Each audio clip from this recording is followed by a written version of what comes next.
Good afternoon. Welcome to Voices West's 45th season premiere. We're happy you're here and thrilled to sing for you today. I'd really like to get a better look at y'all, so I'm going to take out my opera glasses. Yes, you're looking grand and glorious. My name is Kelly Chan. I'm the president of the board of directors for Voices West. What we'll be experiencing this afternoon is a truly unique event. Every live concert is a unique combination of these singers, this audience, this music in this space and time, and we're all creating this experience together. We're grateful for your support of Voices West through public funding for the arts through SCFD, the City of Littleton, Colorado Creative Industries, and the National Endowment for the Arts. We also thank the Emily Frisbee Endowment for the Arts for its continued support of Voices West, as well as Colorado Gives Foundation. Speaking of Colorado Gives, the annual Colorado Gives Day giving event is right around the corner. It starts on November 1st and goes through December 5th. We hope you'll donate to Voices West during this time, either through the easy form on our website or through the coloradogives.org website. Your support greatly benefits the community by making it possible for us to provide meaningful choral experiences. Voices West is always trying to evaluate the effectiveness of our programming and activities, and information from you is vital for us to do that. We hope you'll fill out the short survey that's in your program and drop it off at the Voices West table outside the door. If you want to add your email to it, you can be included in a drawing for 2 free tickets to any Voices West concert this season. And we hope you will opt in for our mailing list. That's how we like to keep in touch with y'all about what we're doing. So if you're currently not receiving emails from us, I strongly encourage you to add yourself to the email. You can do that either online or at the table outside. As always, our goal for today's event is to provide the best opportunity for all of us to leave behind our troubles, our stresses, any other things that we have on our minds today, and truly be present to enjoy the beauty, joy, connection, and healing that live choral music provides.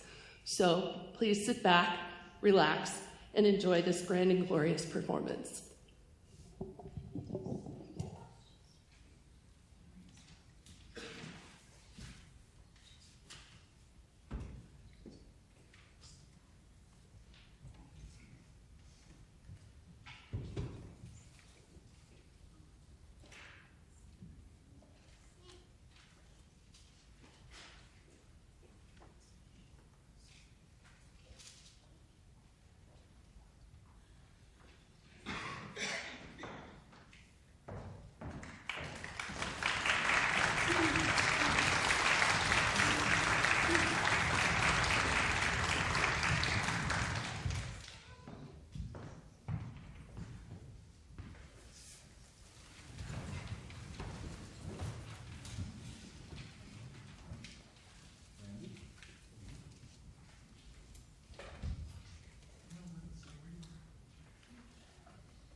Truly, with my bum knee, you're going to have to clap just a little bit longer to get me off the stage. I can only move so fast. Thank you, everyone, and welcome to the Grand and Glorious concert, the first concert of our 45th season. Our chorus has survived and thrived for 45 years, most recently enduring the COVID pandemic, when many organizations like ours shut their doors. We rehearsed online with Facebook and Zoom, then we moved outdoors at night until we couldn't see anymore and the mosquitoes bit us. In fact, we were right out here on the port of the plaza, whatever you call that area right out here. The courtyard, thank you, it's the courtyard. We have definitely survived and thrived, and we're here to celebrate with you. As the kids would say, Voices West is fire. If you're an overly attentive person, or someone who's in the know, you're saying to yourself, our guest soloist on the first piece, over here, doesn't look anything like his picture on the program or on social media. John Lindsay, the tenor we hired for this concert, is sick and unable to be with us. Luckily, we found someone with a beautiful voice who was willing and able to substitute at the last minute on a couple of our pieces. So over there in that second row is Leandro Lacava.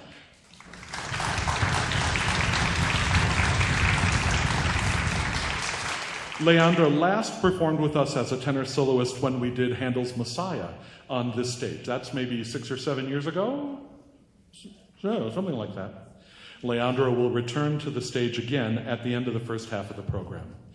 With John Lindsay being out, there will be some solos that are in the program that might not happen, but the next one is going to happen because one of our own tenors, Ben Hensley, is stepping up to the plate to perform La Donna è Mobile from Verdi's Rigoletto for you. Please welcome Ben Hensley.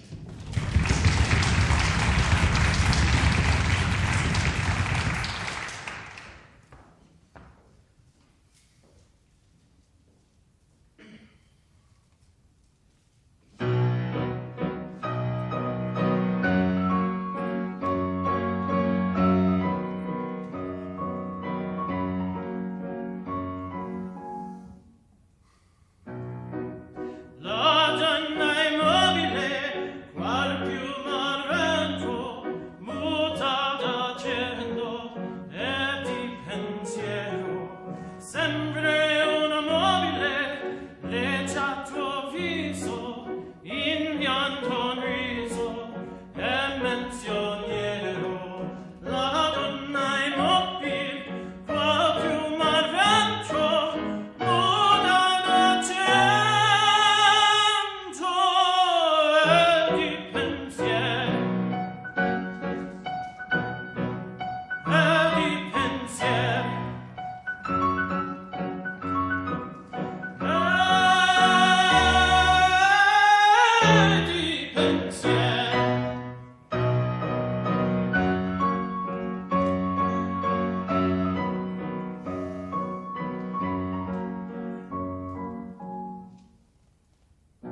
we go. The text of Verdi's well-known Chorus of the Hebrew Slaves from his 1842 opera Nabucco is based on Psalm 137. By the waters of Babylon, yea, we sat down, yea, we wept. How shall we sing our song in a strange land? This is where the exiled captive Israelites mourned the destruction of the first temple in 587 BC. In a long history marked by irrational violence and hatred, we could not have imagined that we would bear witness today to one of the most vicious acts of violence against the Jewish people in modern history. A week ago yesterday, Hamas terrorists penetrated the Israel border and wantonly massacred over 1,400 men, women, and children in cold blood. This is the largest number of Jews killed in one day since the Nazi regime. As we extend our friendship, love, and support to our Jewish neighbors, we keep in mind this quote from Leonard Bernstein. This will be our reply to violence, to make music more intensely, more beautifully, more devotedly than ever before. Voices West dedicates this performance of the Chorus of the Hebrew Slaves to the memory of those murdered.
And now we welcome our wonderful Assistant Director, Krista Beckman, to the stage as a soloist to perform Georges Bizet's incomparable and flirtatious Habanera from Carmen.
Do you have this on camera, Nathan?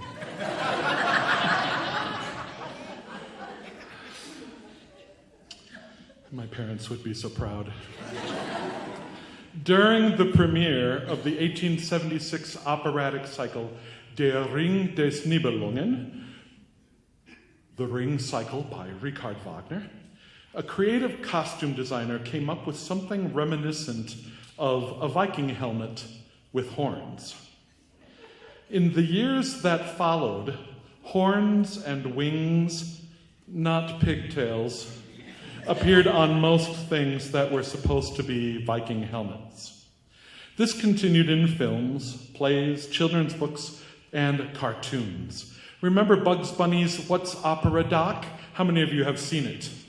Oh my goodness, that's nowhere near enough of you. You need to go to YouTube and you need to search What's Opera Doc.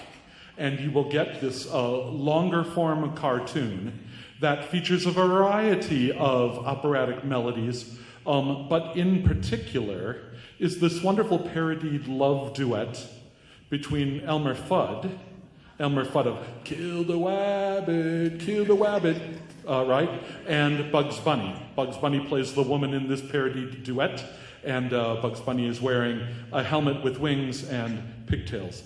Elmer Fudd's helmet has horns on it. It's hugely funny. For many of us, Bugs Bunny, What's Opera Doc was sort of the doorway to lots of classical melodies that we've grown to love for so many years. So it's a cool thing. I don't think Wagner's Viking helmets look quite like this, but you get the idea. We thank you, Viking mythology, for all of this. I'm going to take this off now, and we're going to perform another Wagner piece that's not from The Ring, but I think it's one that you will all recognize instantly. Sorry about that. I've never had a Viking helmet with horns prop to deal with on stage, so if I'm a little clumsy, it's because it's my first time.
Thank you so much.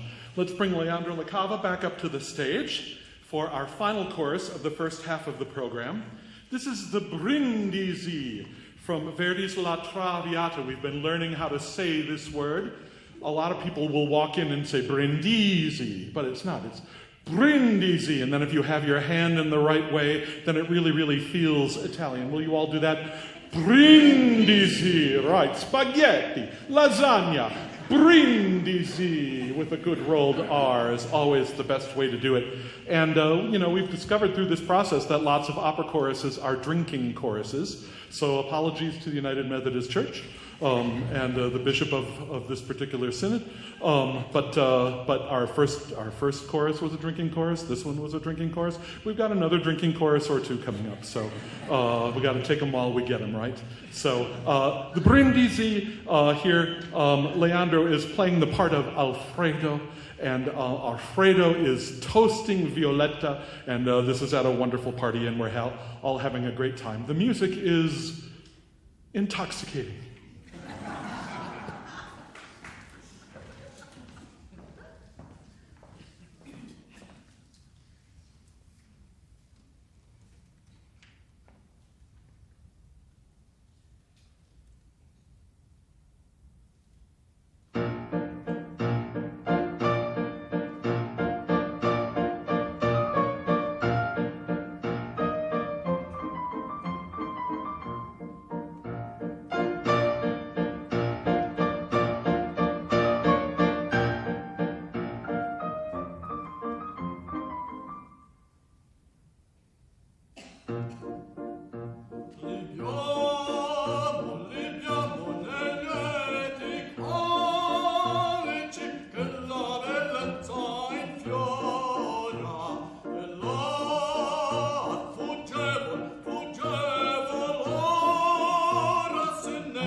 Well, I'm betting you didn't think you'd hear the music of the rock group The Who on this concert. But the rock opera, Tommy, is just that. It's an opera. And the song Pinball Wizard was made famous by Elton John. He performed it in the 1975 film of the same name, and it's an exciting piece. And I love the juxtaposition of the vibrant rock and roll rhythms and that melody with the incredibly sweet and beautiful flower duet by Leo Delibes.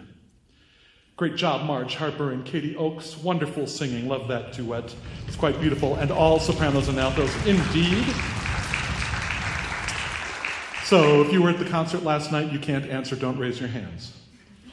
If you recognize the flower duet from some point in your life, I see someone shaking their head in the third row. Do you know where? Do you remember? Yes. Is it in the yes, it is in the Shawshank Redemption. Where else? Yes. It was sung here at Voices West concert many years ago. Would have been more than 20 years ago. Right. Any of you fly British Airways? It was the theme song of British Airways for more than a decade, right? So this soothing, beautiful duet takes you on this lovely plane with absolutely no type A personalities on it, and everyone's luggage fits beautifully in the bin, and no one smells, and there's no pets, there's no right. There's a lovely carafe of artesian water for you, some chocolate chip cookies. Right, flying isn't that way, but British Airways hoped that it would be. And so you heard it on TV over and over and over again. You just didn't know what it was. And Leo Delibes is a relatively unknown composer. If you love ballet, you know Leo Delibes because his famous ballet is Coppelia. But this duet is more famous than anything. The flower duet, the call of the flowers. So sweet, isn't it? Yeah. Well, she's already up here, so I can't really introduce her. But we've brought Krista Beckman back to the stage. This time in her role as assistant conductor, and have at it. Have at it.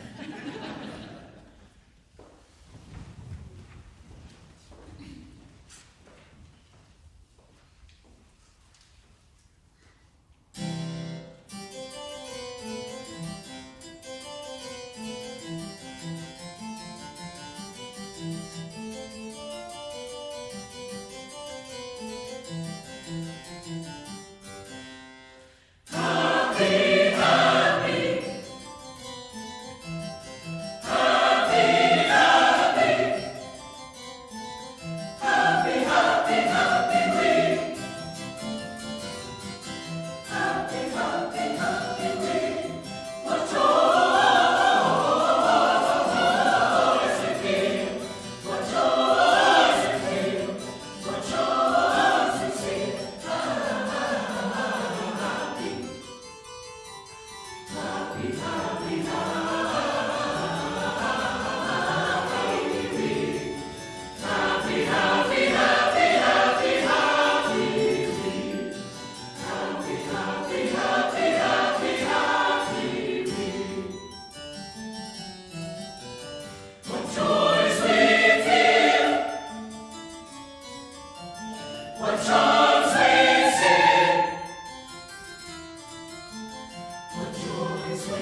afternoon, everyone. It's so wonderful to be here singing for you on this beautiful day.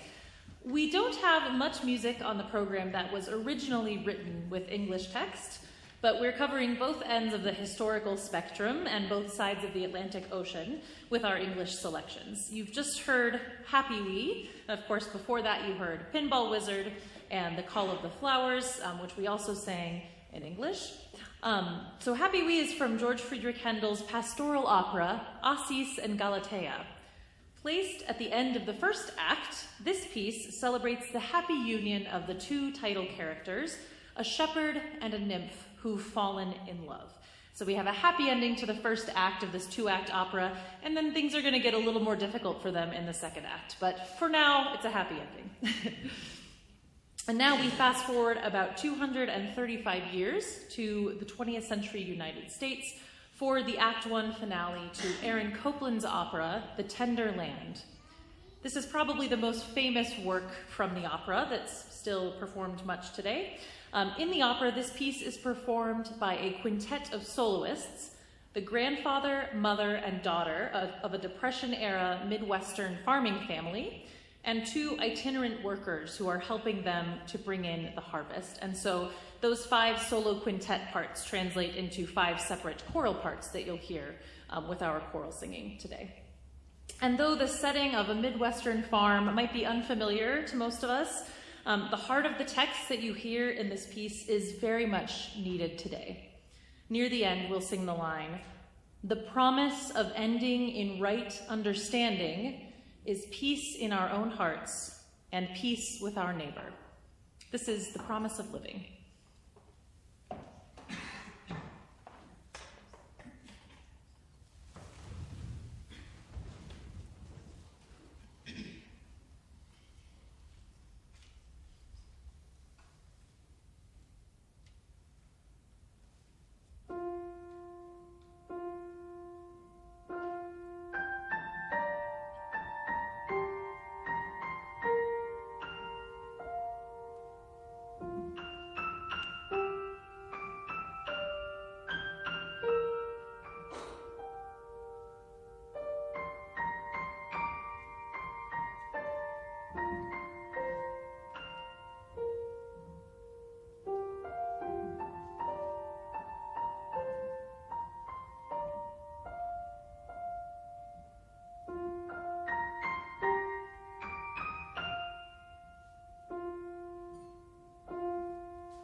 We've acknowledged them throughout the performance, but I want to take time specifically to thank and recognize our 2 pianists this afternoon. They've worked so hard and have made this concert really wonderful and special in so many ways. Our principal pianist, Linda Cody, and assistant pianist, Cassie Gress. Linda and Cassie, you are fire. Good job. We have 2 more pieces for you, but first I want to thank you all for coming today and celebrating with us. The members of the chorus will be out in the lobby and the extended hallway to greet you after the concert. I'd like to thank David Cates and Kristen Johnson and all of the folks here at Littleton United Methodist Church who've made this performance possible. Do we have any Littleton United Methodist Church members here this afternoon? That's interesting. We're really grateful to be able to be here in this space. And thank you all for being here. We're going to conclude with Borodin's Polovtsian dances, and this is where the tune Stranger in Paradise comes from. And then we'll finish with the finale from Gilbert and Sullivan's opera, The Gondoliers.